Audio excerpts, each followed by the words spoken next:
This is a product overview video for BushingFix.com for the BP1 kit.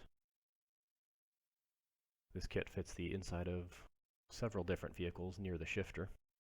To get to this, you'll need to remove the console or the knee bolster depending on your vehicle.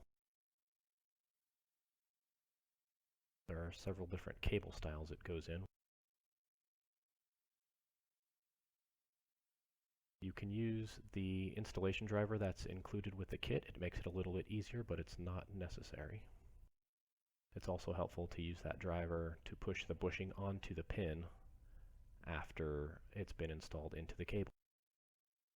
Some pins have a retaining clip, and if you remove one of those when you take this apart on the pin, you'll want to save that to put it back in when you're done. Other pins have a slightly larger head like the one shown in that picture there. Use a small amount of grease included with the grease packet. And the complete instructions are located on the website. You can order at BushingFix.com. Thanks again.